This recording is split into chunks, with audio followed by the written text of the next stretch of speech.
Good morning दोस्तों आज हम समझेंगे कि लाइफ क्या होती है। दोस्तों आज का वीडियो खास तौर पे उन बच्चों के लिए बहुत ज़्यादा इंपॉर्टेंट है जो बच्चे 11वीं 12वीं और 10वीं में हैं और या कॉलेज में हो।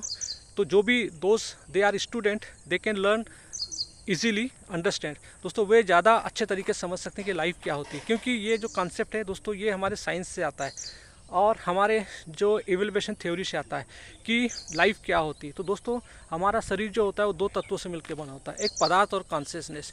तो पदार्थ का जो स्टार्टिंग पॉइंट है दोस्तों वो हमारे बिग बैंग से आता है, जिसको कहना चाहिए 25% ऑफ द डार्क एनर्जी, जो इससे पूरा ये ब्रह्मांड निर्मित होता है। तो दोस्तों हम कहते हैं कि ये जो पदार्थ का कैसे होता है, तो कोई भी जो छोटा सा बिंदु होता है वो धीरे धीरे बहुत घनीभूत होकर एक बहुत बड़ा पिंड बन जाता है और उसके अंदर तीन चीज़ होती है हमेशा, टाइम, स्पेस और एनर्जी।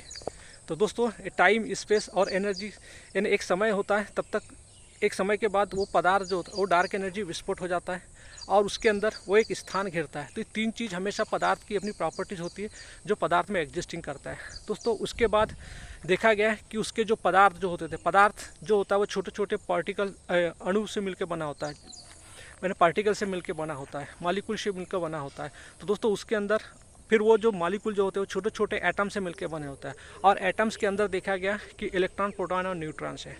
तो यानी जो एटम के अंदर जो न्यूक्लियस होता है उसमें ये तीन चीज़ें मिली हुई है। दोस्तों साइंस इसके आगे और जाके भी तरक्की करता है कि प्रोटॉन, इलेक्ट्रॉन, प्रोटॉन और न्यूट्रॉन्स की जो प्रकृति को हम समझते हैं कि इलेक्ट्रॉन हमेशा अट्रैक्शंस करता है, बाहर की ओर रहता है, प्रोटॉन्स हमेशा नाभि में रहता है, जो कहना चाहिए जो रसायन विज्ञान की देन होती है, ये एलिमेंट को पहचानने का काम करता है, और जो न्यूट्रॉन्स होता है ये उदासीन होता है। तो दोस्तों ये हमारे अंदर जो नाभि है इसकी प्रकृति है। दोस्तों इसके अलावा भी एक नाभि के अंदर हेक्सान और बोजान्स होता है। दोस्तों हेक्सान और यानी जो ये एक अंतिम भाग होता है, इससे मिलकर ही प्रोटॉन्स बनते हैं और इनसे मिलकर ही हमारे अंदर बल होता है। तो दोस्तों ये अदृश्य होते हैं जिसको हम समझते हैं। तो दोस्तों जब हम यहाँ तक समझ जाते हैं तो हमारे जीवन में जिसको हम गॉड बोलते हैं, जिसको हम सत्य बोलते हैं, जिसको हम ट्रूथ बोलते हैं, उस कॉन्सेप्ट के तक आप पहुँच पाएंगे। तो दोस्तों जब तक हमारे अंदर हमारे साइंस का फंडा क्लियर नहीं होगा, जब तक हमारे अंदर फिजिक्स समझ नहीं आएगी, हमारे अंदर केमिस्ट्री समझ नहीं आएगी और हमारे अंदर बायोलॉजी समझ नहीं आएगी, तो दोस्तों हम अपने उस सत्य ट्रुथ से अवगत रहेंगे। क्योंकि दोस्तों जो ऊर्जा और प्रकाश जो हमें अल्बर्ट आइंस्टीन हमें समझाते हैं कि E=mc², दोस्तों इसका मतलब ये होता है कि ऊर्जा हमेशा पदार्थ में कन्वर्ट हो जाती है और पदार्थ ऊर्जा में कन्वर्ट हो जाती है, और जो C जो रहता है वो कांस्टेंट रहता है। तो दोस्तों C मतलब प्रकाश। तो प्रकाश की उपस्थिति में, तो दोस्तों प्रकाश मतलब होता है जो जिसके माध्यम से हमारी जो ऊर्जा क्या होती है, चेतना का स्वरूप ही ऊर्जा होती है। तो दोस्तों प्रकाश एक कांस्टेंट होता है जिसकी उपस्थिति में ऊर्जा और energy and matter and energy it will change each other, एक दूसरे में ये रूपांतरण होने लगते हैं और प्रकाश दोस्तों कांस्टेंट होता है। तो प्रकाश को हम हमारे वेदांत में या हमारे सनातन ग्रंथ में जो प्रकाश होता है वो सत्य का प्रतीक होता है। क्योंकि दोस्तों प्रकाश कोई एनर्जी, कोई ऊर्जा नहीं होती, वो कांस्टेंट है, वो है जिसके होने से सब कुछ होता है। तो इस प्रकार से दोस्तों हमारे जो वैज्ञानिक अल्बर्ट आइंस्टीन ने भी हमें समझाया था। दोस्तों अल्बर्ट आइंस्टीन एक वैज्ञानिक थे, लेकिन एक वैज्ञानिक से ज़्यादा वो फिलासफ़र भी थे। दोस्तों उनका जो आज ये फार्मूला है हमारे जीवन को समझाने में इतना महत्वपूर्ण साबित हो रहा है कि हमारा जो शरीर है ये जो पदार्थ से बना हुआ है और ये पदार्थ ही निरंतर एनर्जी में कन्वर्ट हो जाता है। तो दोस्तों इसीलिए हमारे अंदर जो एनर्जी के जो स्वरूप होती है, जिसको हम बोलते हैं स्थित एनर्जी, यानी मतलब जो पोटेंशियल एनर्जी बोलते हैं, और हमारे अंदर एक होती काइनेटिक एनर्जी, जिसको कहना चाहिए काइनेटिक एनर्जी मतलब जो गतिमान चीज़ें जो निरंतर गतिमान करती रहती है और जिसके कारण हम गति करते हैं। लेकिन दोस्तों ये जितनी वेलोसिटी होती है उसकी हाफ एनर्जी होती है। जैसे हमको कहीं पहुंचना है, अंतिम छोर तक पहुंचने के लिए हम काइनेटिक एनर्जी का उपयोग करते हैं। दोस्तों इसके बाद होती है हमारी हीट एनर्जी, उसके बाद हमारी होती है केमिकल एनर्जी, और उसके बाद होती है हमारी इलेक्ट्रिक एनर्जी, और उसके बाद होती है हमारी न्यूक्लियर एनर्जी। तो दोस्तों ये जो न्यूक्लियर एनर्जी है दोस्तों, आज आपने देखा होगा कि न्यूक्लियर एनर्जी जो हाइड्रोजन से, आज जो हाइड्रोजन न्यूक्लियर एनर्जी मतलब हाइड्रोजन को वाटर से अलग करके उसी से हीट बनाया जा रहा है, जिससे आज गाड़ियाँ चल रही है। तो दोस्तों हमारे लिए हाइड्रोजन का जो हाइड्रोजन की जो न्यूक्लियर एनर्जी है दोस्तों, उससे आज हमारी गाड़ियाँ चल रही है और हमें गैस वैस सबके लिए बहुत सारी चीज़ें मिलेगी जो पर्यावरण की दृष्टि से भी मतलब सुरक्षित होगी। और दोस्तों जो भारत आज अदर कंट्री के ऊपर जो 87% डिपेंड हुआ करता था क्रूड के लिए, अब वो स्थिति नहीं रहेगी। तो दोस्तों हमारे अंदर ये एक एनर्जी का सोर्स है दोस्तों। उसी प्रकार हमारे अंदर जो रासायनिक एनर्जी होती है, तो दोस्तों रासायनिक एनर्जी क्या होती है इसको भी अपन समझ लेते हैं। तो दोस्तों रासायनिक एनर्जी होती है, जैसे आपने कोई चावल खाया तो चावल के अंदर स्टार्च होता है। तो दोस्तों हमारी जो कोशिका होती है उसके ऊपर एक एटीपी होता है, एडेनिल ट्राइफॉस्फेट। वो क्या करता है, वो जो सेल्स होती है वो उस चावल से कहना चाहिए उसको स्टार्च को ले आती है सेल्स में, और ये जो एटीपी में ले आती है, और इसी से हमारे डीएनए से जो भी हमारे अंदर जो हमारी जो डीएनए का ही पार्ट हमारा मस्तिष्क होता है, तो हमें जो भी ऊर्जा लगती है, इन्फॉर्मेशन ट्रेवल, थॉट, विचार, इमोशन, एक्शन, बिहेवियर, ये दोस्तों हमको सारी काम करने के लिए हमें ऊर्जा प्रदान करता है। तो दोस्तों ये इस प्रकार से हमारे अंदर केमिकल रासायनिक ऊर्जा होती है, और ये केमिकल बॉन्ड होता है। केमिकल बॉन्ड का मतलब ये होता है कि जो दोनों के बीच में, यानी जो एटम्स और मॉलिक्यूल्स के बीच में जो ये रहता है दोस्तों, जो रासायनिक मतलब जो होता है, क्योंकि स्टार्च जो होता है वो रासायन होता है और जो पदार्थ होता है वो अणु किस्म होता है। तो कहना चाहिए एक प्रकार का एट्रैक्शंस होता है जो दो बॉन्ड को मिलाता है, केमिकल बॉन्ड बोलते हैं जिसको। तो दोस्तों इस प्रकार से हमारे लाइफ में ये ऊर्जा का बहुत महत्व होता है दोस्तों। इसी प्रकार हमारे अंदर जो इलेक्ट्रिकल ऊर्जा होती है, जो हमें बाहरी जगत में आयनों के रूप में काम करती है, और हमारे आंतरिक जगत में आवेश के आयन के रूप में काम करती है, जिसको हम बोलते हैं पोटेशियम, सोडियम और कैल्शियम। दोस्तों इसके आधार पे हमारी कोशिका की झिल्ली में वो जाती है, उसमें पोटेंशियल एनर्जी होती है, फिर वो इलेक्ट्रिकल एनर्जी में चेंज होती है, और इलेक्ट्रिकल एनर्जी ही हमारी इन्फॉर्मेशन को ट्रेवल्स करती है, हमारे ब्रेन में ले जाती है, और ब्रेन से ही दोस्तों हमारे अंदर फिर न्यूरोट्रांसमीटर रिलीज होते हैं, और वो न्यूरोट्रांसमीटर ही जो अकॉर्डिंग इन्फॉर्मेशन के अनुसार केमिकल रिलीज करते हैं, और फिर हमारे अंदर एक विचार का प्रोडक्शन चालू होता है, एक विचार की प्रतिक्रिया चालू होती है। तो दोस्तों it is the process of the ये हमारी एक दोस्तों मनोवैज्ञानिक प्रक्रिया है जो बॉडी निरंतर काम करते रहती है। तो दोस्तों यदि हम इन सब कॉन्सेप्ट को यदि समझ जाते हैं, तो दोस्तों यदि पदार्थ को समझ जाए, पदार्थ कैसे एनर्जी में कन्वर्ट होता है, और कैसे हमारे अंदर ये सारी प्रक्रिया हमारे डीएनए से संचालित होती है, और इस प्रकृति ने जो हमें बनाया है ऊर्जा और एनर्जी के रूप में। तो दोस्तों अब हमारी जो चेतना है, तो प्रकाश क्या होता है, हमारे अंदर ही एक ऐसा ब्रेन है जिसको हम बोलते हैं प्रीफ्रंटल कॉर्टेक्स ब्रेन, जो अवेयरनेस का ब्रेन बोलते हैं जिसको हम। तो दोस्तों हम इस पे रह के हम स्वयं को जान सकते हैं, स्वयं को समझ सकते हैं, और ये उसी से होता है कि जो हमारे पास प्रकाश मिला हुआ है, प्रकाश जो कुछ करता नहीं, जो स्थिर है, जिसके होने से ही सब कुछ हमारे अंदर के हर डार्कनेस दूर होने लगते हैं। तो दोस्तों और ये हमारा जो शरीर है दोस्तों, इसी पदार्थ से मिलकर बना हुआ है, इसको जल, अग्नि, पृथ्वी, आकाश, वायु कहते हैं। और दोस्तों कोई भी पदार्थ जब बनता है या बनाया जाता है उस पदार्थ से, तो दोस्तों उसके अंदर एक फिजिकल एरर होती है, और वो एरर क्या होती है, एक बग होती है, एक त्रुटि होती है। तो दोस्तों हमारे अंदर भी एक जो आई है, अहंकार है, एक इसी मैकेनिकल चीज़ का एक एरर है, बग है, जो इस शरीर में उपस्थित है, जो कहना चाहिए जो निरंतर हमारे मानसिक जो मनोवैज्ञानिक पटल पर रहकर हमेशा जो हमारी जो एक बायोलॉजिकली प्रोसेस है, जो भी क्रियाएं होती है, जो भी हमारी ऑर्गन सेंसेस बाहर से इन्फॉर्मेशन ले आती है, जो भी हमारे अंदर से परसेप्शंस उठते हैं, उनको पकड़ के ये अपने आप को अभिव्यक्त करता है। और दोस्तों हमारे सारे मतलब जड़ की फसाद होता है ये अहंकार, क्योंकि दोस्तों बॉडी इटसेल्फ काम करती है, स्वयं कार्य करती है, प्रकृति माँ ने उसको संचालित किया है कि, और उसका डीएनए के आधार पर वो से पूरा हमारी आंखें संस्कारित होती है देखने के लिए, कान संस्कारित होते हैं सुनने के लिए, नाक संस्कारित होती है स्मेल लेने के लिए, जीभ होती है स्वाद के लिए, स्किन होती है स्पर्श के लिए। तो दोस्तों प्रकृति माता ने ये पूरी हमारे डीएनए से जो कोशिका से जो इन्फॉर्मेशन, जो कोड जनरेट करके आती है, तो सबका अपना अपना वर्क होता है, और उसी वर्क के आधार पे हमारी सारी इंद्रियां काम करती है। तो दोस्तों हमारी हर चीज़ सुनने बोलने की जो प्रक्रिया, ये पूरी मनोवैज्ञानिक प्रक्रिया है।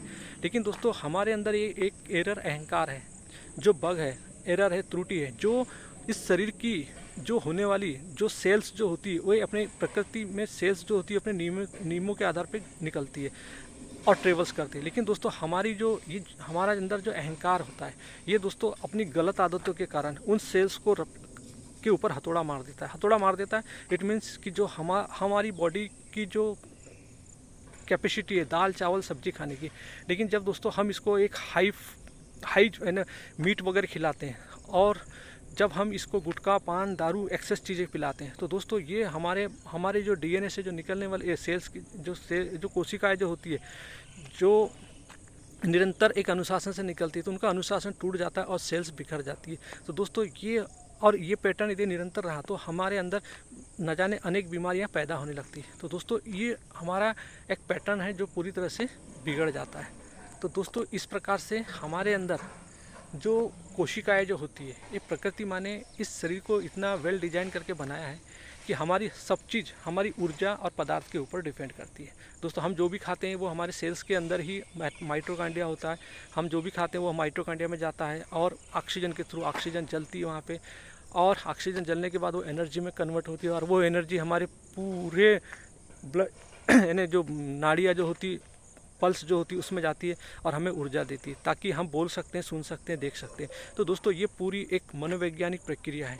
तो दोस्तों अब आप इसमें सोचिए कि अहंकार एक बग है, एक त्रुटि है, एक एरर है, जिसके कारण हमारे अंदर मन पे भ्रम छाए रहते हैं। यानी हमारे अंदर अहंकार जो रहता है वो किसी भी चीज़ को अज्ञान होता है, स्वयं को जानता नहीं, तो वो त्रुटि किसी भी चीज़ को पकड़ के अपने आप को मैनिफेस्ट करता है कि I am the doer of anything. दोस्तों हो सब प्रकृति के कारण रहा है। भगवान श्री कृष्ण जैसे हमें समझाते हैं कि प्रकृति के 3 गुण तमोगुण रजोगुण सत्वगुण के कारण ही हमारे सारे कार्य होते हैं। लेकिन ये अहंकार विमूढ़ आत्मा समझता है कि I am the doer of anything. तो दोस्तों ये हमारा एक सबसे बड़ा मूल अज्ञान होता है, जिसको हम समझ नहीं पाते और हम हमेशा इसी प्रकृति के गुलाम हो जाते हैं। तो दोस्तों हमें ज़रूरत है, यदि हम इस जो पदार्थ और एनर्जी के बीच के कॉम्बिनेशन से जो ये हमारा बहुत इन पदार्थ से मिलके जो हमारा जो अहंकार बना है इस फिजिकल स्ट्रक्चर्स में, दोस्तों यदि हम इसको समझ जाते हैं तो हम अपने जीवन में जीते जी मुक्त हो सकते हैं।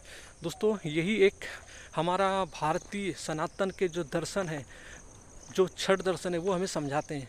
हमारे उपनिषद भी हमें यही समझाते हैं कि ये यदि हम इस पैटर्न को समझ लें तो दोस्तों हम अपने जीते जी इस पूरे ब्रह्मांड के रहस्य को समझ जाएंगे। क्योंकि दोस्तों वो पॉसिबिलिटी हमारे अंदर है, प्राकृतिक रूप से हमें बुद्धि मिला हुआ है, मन मिला हुआ है और चित्त मिला हुआ है, ताकि हम यानी we can understand all this thing which is happening outer world and the inside. तो दोस्तों मस्तिष्क जो हमारा मनुष्य का जो मस्तिष्क जो पूरे ब्रह्मांड का प्रतिनिधित्व करता है।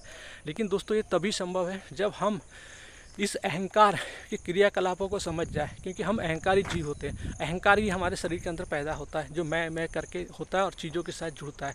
तो दोस्तों यदि हम अहंकार की प्रकृति को यदि अच्छे तरह से समझ जाते हैं तो हम जीते जी मुक्त हो जाते हैं। तो दोस्तों अहंकार ये होता है कि जो हमारे अंदर हमारे बॉडी की जो फैट्स है और हमारे जो एडिक्शंस है, हमारे अंदर डर भय लोभ लालच ईर्ष्या, ये सब हमारे अहंकार के कारण ही आता है। तो दोस्तों यदि हम अपने अहंकार की प्रकृति को समझाते हैं, अहंकार इज़ नथिंग, अहंकार इज़ द ओनली कहना चाहिए एक अपूर्णता है जो अपूर्णता में पैदा होता है और कुछ चाहिए की डिमांड उसकी रहती है, और वो डिमांड कभी फुलफिल नहीं होती, क्योंकि वो हमेशा मटेरियल वर्ल्ड की ओर जाता है और मटेरियल वर्ल्ड उसको कभी सेटिस्फाई नहीं कर सकते। तो दोस्तों जीवन यही है कि यदि हम अपने अहंकार को समझ जाते हैं जीते जी कि ये एक एरर है, एक त्रुटि है जो इस शरीर में है, और हमारे पास एक ऐसा, जैसे हमें मनोवैज्ञानिक हमें समझाते हैं कि हमारे पास एक ऐसा मेटाकॉग्निशंस है जो हमारे अंदर जो हमारा प्रीफ्रंटल कॉर्टेक्स ब्रेन है उस पर जो होने वाली जो गतिविधियाँ है, जैसे वो तर्क करता है, सोचता है, समझता है, यदि हम उसको देखने लग जाए कि क्या किस तरीके से हमारे अंदर का जो ये आईनेस है जो सोचता है समझता है, यानी जो किस दिशा में गति करता है, यदि हम इसको समझ जाए, इसके साक्षी हो जाए, तो दोस्तों हम अपने मतलब बॉडी में जो भी हो रहा है ये रासायनिक प्रक्रिया जो हो रही है, हम उससे अपने अहंकार से मुक्ति पा सकते हैं।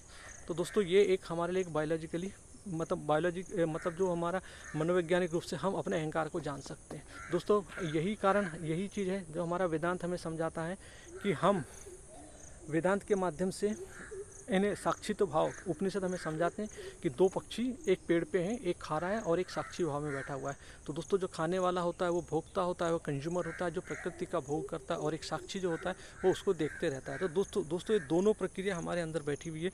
तो हमें न्यूरो साइंस भी वही बताता है जो हमें हमारा फिलॉसफी वेदांत दर्शन बताता है। तो दोस्तों वेदांत दर्शन, मनोवैज्ञानिक और न्यूरो साइंस, दोस्तों ये तीनों का कॉम्बिनेशन ही है। जब तक हम इन तीनों के कॉम्बिनेशन को नहीं समझेंगे तो हम उस सत्य, उस कृष्ण, उस राम तक नहीं पहुंच पाएंगे, और हम इस अहंकार के द्वारा ये जो रचा गया जो जाल है इसमें हमेशा फंस जाएंगे। अहंकार हमेशा एक सुपरस्टिशंस होता है, एक हिपोक्रेसी में जीता है, एक रूढ़िवादी में, कंजर्वेटिव में जीता है, एक वो पूरे स्ट्रक्चर को बर्बाद कर देता है। तो दोस्तों अहंकार कुछ नहीं होता है, एक अज्ञान होता है, लेकिन ये अज्ञान ही पूरे सृष्टि को बर्बाद कर देता है।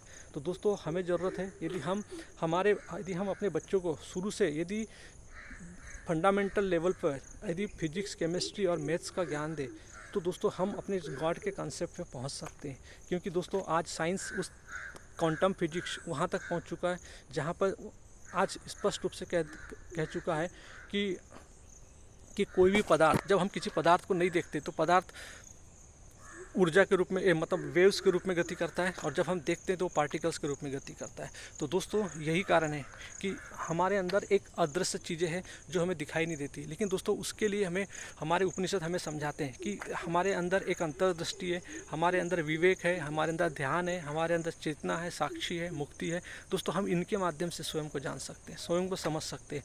तो दोस्तों लेकिन इसके लिए हमें ज़रूरत है फिजिक्स का ज्ञान, केमिस्ट्री का ज्ञान, बायोलॉजिकल का ज्ञान, और वो भी फंडामेंटल लेवल पे कि पदार्थ क्या होता है, पदार्थ में ऊर्जा का संचारण क्या होता है, ऊर्जा के सोर्स क्या होते हैं, और हमारे अंदर जो पूरा जो सिस्टम है, जो बॉडी के जो इतने भी जो सिस्टम है, चाहे वो नर्वस सिस्टम हो, चाहे वो हमारा बोन सिस्टम हो, स्केलेटल सिस्टम हो, चाहे वो हमारा रेस्पिरेटरी सिस्टम हो, चाहे वो हमारा डाइजेस्टिव सिस्टम हो, चाहे वो रिप्रोडक्टिव सिस्टम हो, चाहे वो कहना चाहिए इंडोक्राइन सिस्टम हो। दोस्तों ये जितने भी जो हमारे जो सिस्टम है, ये यदि हम इसके फंडामेंटल लेवल पे पहुंच जाते हैं, और इसके साथ साथ हम तीनों चीज़ों को यानी मॉडर्न साइंस, मॉडर्न साइकोलॉजिकल और मॉडर्न मतलब फिलासफी, दोस्तों और फिलासफी में भी वेदांत फिलासफी जो अल्टीमेट फिलासफी है ह्यूमैनिटी के लिए, दोस्तों यदि हम तीनों को समझ जाते हैं तो पूरे ब्रह्मांड के रहस्य को समझ सकते हैं, जो हमारे वैज्ञानिकों ने समझा, जो हमारे ऋषि मुनियों ने समझा, जो हमारे अंदर जो ओशो ने समझा, जिसको कबीर साहब ने समझे, गुरु नानक साहब ने समझा, जिसको जिद्दू कृष्णमूर्ति ने समझे, कृष्ण ने समझे, बुद्ध ने समझे, लाओजू ने समझा, चुआंगू ने समझा, सुकरात ने समझा, जीसस ने समझा। दोस्तों जितने भी जो हमारे संत महात्मा हुए जिन्होंने इन फिलॉसफी को समझा, और दोस्तों समझना बहुत आसान है, सिर्फ निरंतर अपने अंदर स्वयं को देखना, नीयत होना चाहिए। दोस्तों हमारे अंदर परिवर्तन आता है, हमारी नीयत प्लस देखना, स्वयं को नीयत, अच्छी नीयत से देखना, यही हमारे जीवन का परिवर्तन होता है। तो दोस्तों यदि आप अपने बच्चों को सही में सही शिक्षा देना चाहते हैं तो दोस्तों प्रारंभिक रूप से physics, chemistry, biologically, anthropologist, psychological और फिलोसफिकल और कंप्यूटर साइंस और मानव शास्त्र, दोस्तों इनकी शिक्षा बच्चों को चाहिए। दोस्तों विद्या अविद्या दोनों का ज्ञान चाहिए, विदाउट मतलब दोनों, यदि हमारे उपनिषद कहते हैं कि यदि आपको अविद्या का ही ज्ञान है और विद्या का ज्ञान नहीं है तो आप अंधेरे में गिरेंगे, लेकिन दोस्तों यदि आपको विद्या का ज्ञान है और अविद्या का ज्ञान नहीं है तो आप और ज़्यादा गहरे अंधेरे में गिरेंगे। तो इसीलिए दोस्तों हमारे जीवन में विद्या और अविद्या दोनों का ज्ञान बैलेंस चाहिए। अविद्या मतलब होता है भौतिक मटेरियल चीज़, पदार्थ और एनर्जी का ज्ञान, और विद्या मतलब जो होता है हमारे अंदर जो एरर बग है जिसको अहंकार कहते हैं उसका ज्ञान। तो दोस्तों चेतना का ज्ञान, चेतना मिली है हमें ताकि हम सत्य की ओर जा चुके, सत्य की ओर निरंतर बढ़े। दोस्तों इसी के लिए हमें पूरे मैटर पदार्थ को समझना पड़ेगा, क्योंकि इसी मैटर पदार्थ से अहंकार का निर्माण होता है, और अहंकार ही हमारे जीवन का मूल बंधन है, दुख है, जो भगवान बुद्ध हमें समझाते हैं कि जन्म ही दुख है, जीवन दुख नहीं, जन्म ही दुख है, क्योंकि जन्म अहंकार का होता है। और दोस्तों अहंकार ही हमारा सबसे बड़ा मूल अज्ञान होता है, और अहंकार के कारण ही हमारे जीवन में दुख आते हैं। तो दोस्तों जिस दिन हम इस पूरे कॉन्सेप्ट को अच्छे से समझ जाते हैं तो हमारे जीवन में हमारा जीवन एक वर्टिकल स्टेट पे उठने लगता है, जो हम हॉरिजॉन्टल एक्सिस पे यानी जो हम धन, लोभ, लालच, ईर्ष्या, घृणा, द्वेष में जो जीते हैं हम दोस्तों उसके निरंतर आगे बढ़ते जाते हैं। तो यही उद्देश्य है दोस्तों कि यदि हम अपने बच्चों को प्रारंभिक शिक्षा, दोस्तों परसेंटेज के लिए मत जाइए, यदि उसका ब्रेन नर्चर होगा, दोस्तों ये ब्रेन बहुत जटिल है, मानव का ब्रेन बहुत जटिल है और एक विकासवाद की थ्योरी से आया हुआ है। तो दोस्तों यदि हम इसको प्रारंभिक रूप से अच्छे से समझ जाए कि हमारी जो पदार्थ और मैटर, केमिस्ट्री, फिजिक्स और बायोलॉजिकल, क्योंकि ये तीनों के आधार पर ही दोस्तों ये जीवन चलता है और इसके बगैर हमारे जीवन में कुछ भी नहीं है। ऊर्जा जिसको हम बोलते हैं प्लस माइनस ऊर्जा, ये पदार्थ होती है और कुछ नहीं होती। वास्तविक जो सत्य है वो कांस्टेंट है, चेतना कांस्टेंट है जो कुछ नहीं करती, सिर्फ साक्षित है, जिसके होने से हम इधर उधर आए बाएं दाएं घूमते रहते हैं। तो दोस्तों हमें ज़रूरत है वास्तविक सनातन ग्रंथ, जो वेदांत की शिक्षा की ज़रूरत है, जो आज वर्तमान में आचार्य प्रशांत जी हमें सबको देने के लिए पूरे विदेशों का भ्रमण कर रहे हैं। दोस्तों आज हमें ज़रूरत है सनातन ग्रंथ को हर आम आदमी तक पहुंचाए, ताकि जो देश में अराजकता जो फैली हुई उस अराजकता से हम मुक्त हो, क्योंकि हम जब तक अपने अंदर के उस अहंकार को नहीं ख़त्म करेंगे तब दोस्तों तब तक हम बाहर कुछ अच्छा नहीं कर सकते। बाहर हमेशा एक अराजकता फैलती रहेगी, देश में अशांति फैलती रहेगी, हम एडिक्शन में फंसते रहेंगे, हम डॉक्टरों के यहाँ पैसा भरते रहेंगे, हम बड़ी बड़ी बीमारियों के शिकार होते रहेंगे और दोस्तों हम पूरे पृथ्वी पर्यावरण को तबाह कर देंगे। अहंकार अज्ञान होता है, वो कुछ नहीं जानता दोस्तों, वो एक फैसिलिटी में जीना चाहता है, वो उसका वास्तविक स्वरूप को नहीं जानता। यदि वो अपने वास्तविक स्वरूप को जानने लगे तो वो कभी भी उपद्रव नहीं करेगा। दोस्तों हम स्वयं को नहीं जानते, यही हमारा मूल अज्ञान होता है कि हम पदार्थों की तरफ भागते रहते हैं। भोग, कंजप्शन, चाहे वो चीज़ों का भोग हो, चाहे वो शरीर का भोग हो या स्त्री भोग हो, तो दोस्तों हम निरंतर इसी प्रकार से अपनी ज़िंदगी जीते हैं और अपने इस जो हमें जो बुद्धि मिला हुआ है, मन मिला हुआ है, चित्त मिला हुआ है और ये पूरा बॉडी स्ट्रक्चर्स मिला हुआ है, इस पूरे ब्रह्मांड को जानने के लिए इससे हम वंचित हो जाते हैं। तो दोस्तों ये शरीर एक वंडरफुल चीज़ है, ये चेतना भी एक वंडरफुल है। चेतना के माध्यम से दोस्तों ऊर्जा कुछ नहीं है, शक्ति जो है जिसको हम देवी बोलते हैं दोस्तों, वो चेतना का ही स्वरूप शक्ति कहलाती है।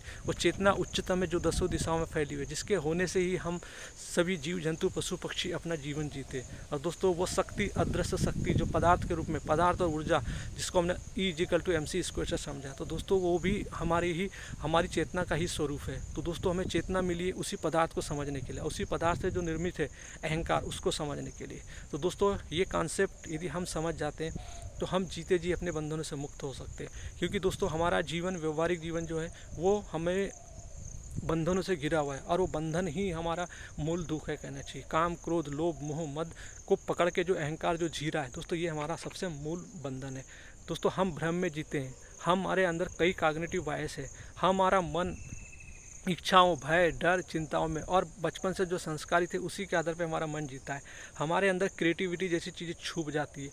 ब्रह्मांड, क्योंकि दोस्तों हमारे अंदर, मनुष्य के अंदर जो मस्तिष्क है वो क्रिएटिविटी करना चाहता है, यानी ब्रह्मांड ने अपने माध्यम, इस शरीर के माध्यम के, मस्तिष्क के माध्यम से कुछ क्रिएटिविटी करना चाहता है। लेकिन दोस्तों हमारे अंदर की जो क्रिएटिविटी है, ये क्रिएटिविटी सिर्फ अहंकार की वजह से रुक जाती है। अहंकार एक मानसिक बग है जो मस्तिष्क में आने के कारण एक क्रिएटिविटी करने से रोक देता है। तो दोस्तों हमारे अंदर जब अहंकार होता है तो कोई सृजनात्मक कार्य नहीं होता, और सृजनात्मक कार्य न होना हमारे एक रोबोटिक पैटर्न का संकेत देता है और हमारा जीवन हमेशा एक अराजकता में जीता है। दोस्तों यदि आप अपने बच्चों को अच्छा शिक्षा देना चाहते हैं तो उन्हें वेदांत की शिक्षा दीजिए, मनोविज्ञान की शिक्षा दीजिए, फिजिक्स, केमिस्ट्री, बायोलॉजिकल की शिक्षा दीजिए। दोस्तों स्कूल तो पढ़ाइए लेकिन उन्हें इंसान बनाइए, क्योंकि दोस्तों हमारी बुद्धि व्यावसायिक होती है। हमें बचपन से सिखाया जाता है कि बेटा पढ़ाई लिखाई करो, नौकरी लग जाएगी, शादी कर लो, बच्चे पैदा कर लो, और हम दोस्तों एक रोबोटिक पैटर्न में हो जाते हैं। हमारे अंदर कोई विकास नहीं होता, हमारे ब्रेन का कोई विकास नहीं होता, सिर्फ हम अपनी आवश्यकता के अनुसार पढ़ते हैं। स्कूलों में भी दोस्तों पढ़ाया जाता है इसका टेस्ट करके आना, रट लेना, घोट लेना, नंबर अच्छे आ जाएंगे, उसको परसेंटेज मिल जाता है, स्कूल वाह वाह तो उसकी तालियां बजने लगती है, माँ बाप भी खुश हो जाते हैं। लेकिन दोस्तों ये वास्तविक शिक्षा नहीं है। वास्तविक शिक्षा होता है कि आपने जो स्कूलों में जो पढ़ा उसको अपने जीवन में उतारना, आप उस ज्ञान को बाहरी वातावरण और स्वयं से क्लब करना, उसको देखना कि ये जो शिक्षा जो मिली ये मेरे जीवन में कैसे प्रभावित करती है, इस शिक्षा का मेरे जीवन से क्या लेना देना है। अगर आप पदार्थ पढ़ते हो उस पदार्थ का अपने जीवन से करो, ऊर्जा पढ़ते हो तो ऊर्जा का अपने जीवन से करो, ब्रह्मांड में आप जो कुछ भी पढ़ते हो दोस्तों उसको एक एक करके यदि आप अपने जीवन से क्लब करोगे तो you will understand all this things जो विच इज़ रिलेवेंट। तो दोस्तों ये दोनों चीज़ हमारे लिए सबसे ज़्यादा महत्वपूर्ण है। तो if you are really interested to understand all these things, तो to watch this video till end. So thank you, have a nice day.